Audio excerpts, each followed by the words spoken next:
بسم اللہ الرحمن الرحیم۔ میرے چینل پر خوش آمدید۔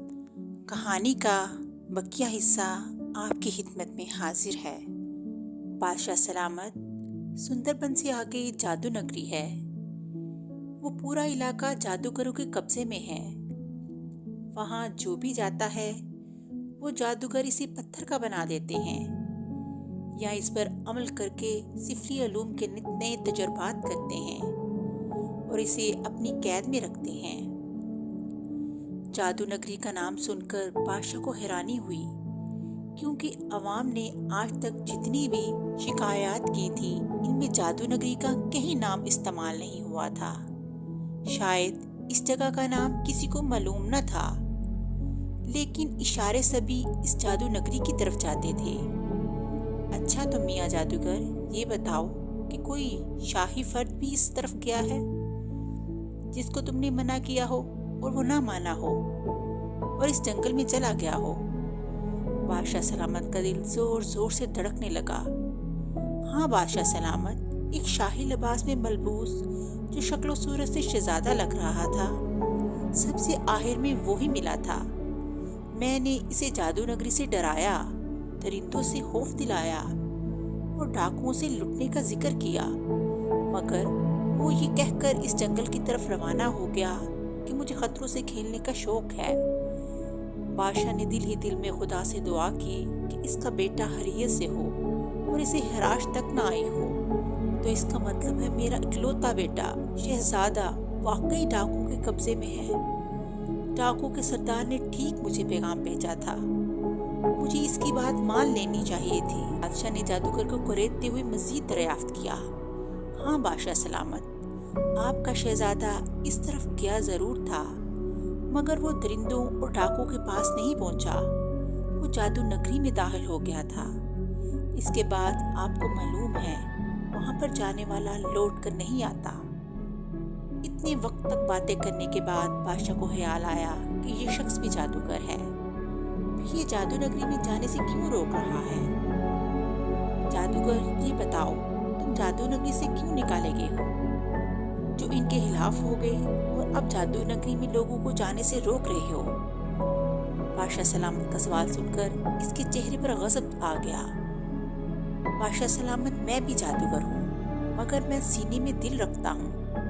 ایک بار جادوگر ایک لڑکی کو جادو کے زور پر اٹھا لائے۔ بہت نیک اور شریف لڑکی تھی۔ اس نے انہیں اللہ اور رسول کے واسطے دیے کہ اسے چھوڑ دیں، لیکن جادوگروں پر طاقت کا نشہ طاری تھا۔ اس کا خون پینے سے ایک سفلی عمل کی تعمیل ہوتی تھی، اس لیے انہوں نے وہ کام کیا اور لڑکی کی لاش درندوں کو کھلا دی۔ اس بات پر میں ان ظالم گستاخ لوگوں سے الگ ہو گیا۔ بادشاہ اس کی کہانی سن کر سمجھ گیا کہ یہ جادوگر سدھر سکتا ہے۔ جادوگر، اگر تم اپنے تمام پچھلے گناہوں سے سچے دل سے معافی مانگ لو تو میں تمہیں نہ صرف محل میں جگہ دوں گا بلکہ اپنا خاص مشیر بھی رکھ سکتا ہوں۔ بادشاہ کی پیشکش سن کر اس کو اپنے دل پھیرنے کا خیال آ گیا۔ ٹھیک ہے بادشاہ سلامت، میں توبہ کر کے آپ کے ساتھ ملنے کے لیے تیار ہوں۔ یہ خوشخبری سن کر بادشاہ نے اللہ تعالیٰ کا شکر ادا کیا کہ اسے ایک جادوگر کو راہ راست پر لانے کا ذریعہ بنایا۔ بادشاہ کے سپاہیوں نے اسے ہاتھ منہ دلوا کر نیا لباس پہنا دیا اور اپنے ساتھ گھوڑے پر سوار کر لیا۔ قافلہ روانہ ہو چکا تھا۔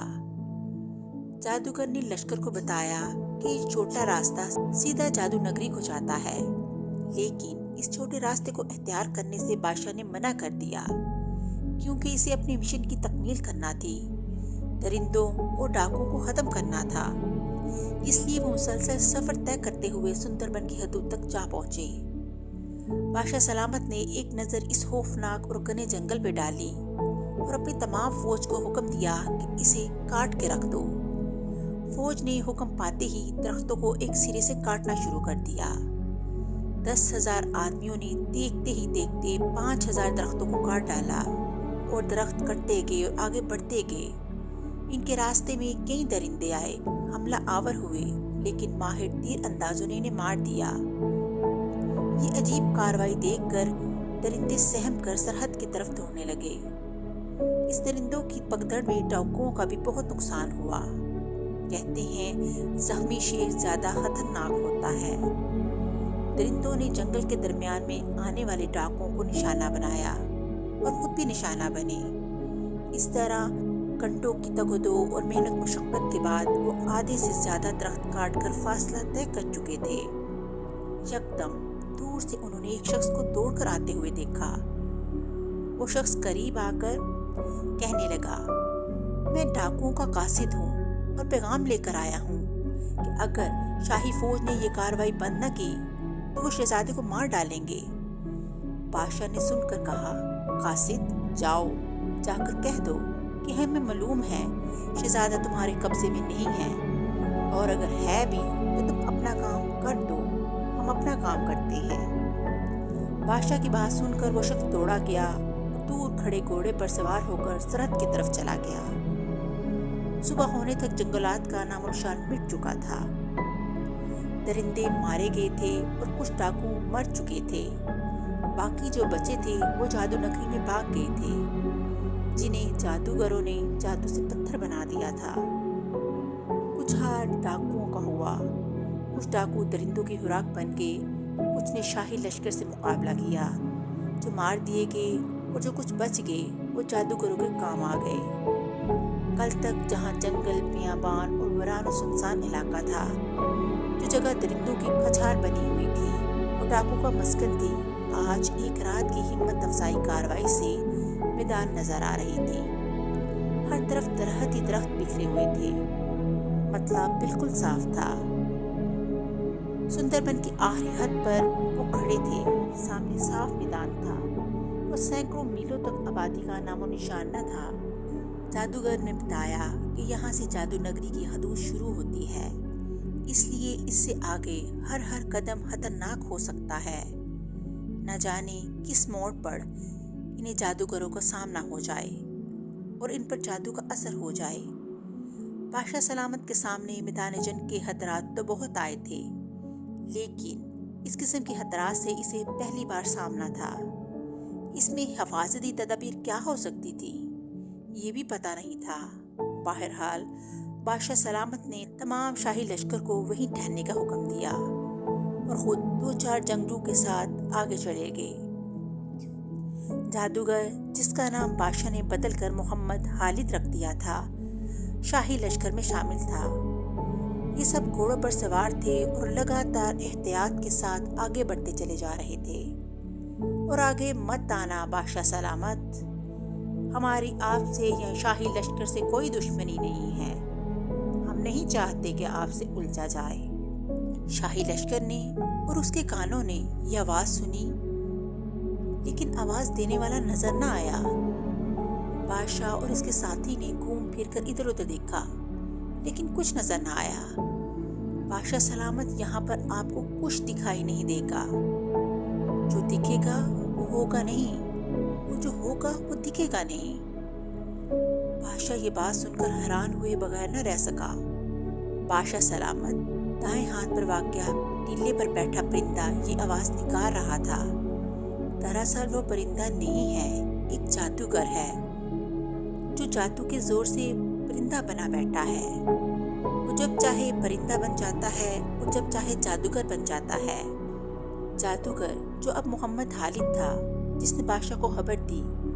بادشاہ نے ایک تیر انداز کو اشارہ کیا کہ وہ نشانہ لگائے اور پرندوں کو اڑنے کی اجازت نہ دے۔ تیر انداز نے ایسا نشانہ مارا کہ پرندہ پھڑ پھڑا کے نیچے گرا اور بے جان ہو گیا۔ بادشاہ سلامت کچھ آگے بڑھا تو اسے کنواں دکھائی دیا، لیکن کنویں کا منہ اینٹوں سے تعمیر کر کے بند کر دیا گیا تھا، اور سب سے حیرت کی بات یہ تھی کہ کنویں کے منہ کے عین درمیان میں ایک شخص کا سر گردن سمیت چنا ہوا تھا۔ بادشاہ نے بغور دیکھا تو اسے پتہ چلا کہ جادوگروں نے اس شخص کو جادو سے پتھر کا بنا دیا ہے۔ بادشاہ سلامت اسے ہاتھ لگا کر دیکھنا چاہتے تھے۔ جیسے ہی بادشاہ نے اس کی طرف ہاتھ بڑھایا، سامنے سے 2 انسانی ڈانچے چلتے ہوئے آئے اور بادشاہ کو خوفزدہ کرنے لگے، لیکن بادشاہ پھر بھی نہ باز آیا اور آگے بڑھنے لگا۔ اس کا پاؤں کسی پتھر سے ٹکرایا۔ اس نے دیکھا کہ اس کا پاؤں کسی پتھر سے نہیں بلکہ ایک انسانی کھوپڑی سے ٹکرایا تھا۔ بادشاہ اجلت میں اٹھنے لگا تو اس کی کلائی میں بندھی ہوئی موتیوں کی وہ مالا جو اسے بزرگ نے عطا کی تھی اس کھوپڑی سے جا لگی۔ مالا کھوپڑی سے مس ہونا تھا کہ ایک زوردار چیخ گونجی اور انسانی ڈھانچے غائب ہو گئے۔ محمد خالد پر حیرانی کا پہاڑ ٹوٹ پڑا۔ وہ حیران تھا کہ بادشاہ کے پاس تو ان جادوگروں کے جادو کا توڑ موجود ہے۔ بادشاہ سلامت، یہ کیا ہے؟ مجھے بھی دکھائیں۔ محمد خالد نے مالا کو چھونے کی خواہش ظاہر کی۔ محمد خالد، تمہیں محل میں جا کر اس مالا کی حقیقت بتا دوں گا، ابھی اس سے بہت کام لینا ہے۔ یہ کہہ کر بادشاہ نے کنویں کے منہ پر اینٹوں سے چنی گردن کو مالا لگائی تو وہ گردن ہلنے لگی، اس کا منہ باتیں کرنے لگا۔ بادشاہ سلامت، ہم آپ کی رعایا میں سے ہیں، اس کنویں میں پتھر ہی پتھر بھرے ہیں جو دراصل سب انسان ہیں، جادوگر نے ہمیں پتھر کا بنا دیا ہے۔ بادشاہ نے کنویں کو کھدوا کر سب پتھروں کا نکالا اور مالا لگاتا گیا۔ اب وہ انسان بنتے گئے۔ انہوں نے انسانوں کی شکل میں واپس آنے کے بعد ایک ایک جادوگر کا ٹھکانہ بتا دیا۔ بادشاہ سلامت نے اپنی فوج کو بھی بلوا لیا۔ وہ سب ایک ایک جادوگر کو پکڑتے اور اسے نیک بننے اور جادو کے کاموں سے توبہ کرنے کی دعوت دیتے۔ انکار کی صورت میں مالا اس کے جسم پر پھیر دیتے۔ مالا پھرتے ہی ان کا سارا جادو ختم ہو جاتا۔ کچھ جادوگروں نے بادشاہ کی فرما برداری قبول کر لی جو فائدہ مند ثابت ہوئی۔ تائب ہونے والے لوگوں میں سے ایک شخص نے بتایا کہ شہزادے کو جادوگر کا سردار بھین چڑھانے سامنے پہاڑی پر لے گیا ہے۔ بادشاہ نے سرپٹ گھوڑا دوڑایا اور جلد وہاں پہنچ گیا۔ وہاں دیکھا تو شہزادہ اس کی قید میں تھا۔ پہلی فرصت میں جادوگر سے مالا کو مس کیا تو اس کا سارا جادو ختم ہو گیا۔ شہزادہ بھی ٹھیک حالت میں آ گیا۔ بادشاہ نے جادوگر کے سردار کو بھی دعوت حق پیش کی، لیکن انکار کی صورت میں اسے وہیں چھوڑ کر واپس ہو لیے۔ اب تمام جادوگر بالکل عام انسان تھے، ان کا تمام علم مٹی میں مل چکا تھا۔ بادشاہ اپنے نیک مشن میں کامیاب ہو چکا تھا۔ واقعی اس نے ہلکی خدا کی حفاظت کی اور خدا نے اس کے اکلوتے بیٹے کو اپنی پناہ میں رکھا۔ اس طرح کہانی کا اختتام ہو گیا۔ اگلی کہانی کے ساتھ پھر ملیں گے، تب تک کے لیے اللہ حافظ۔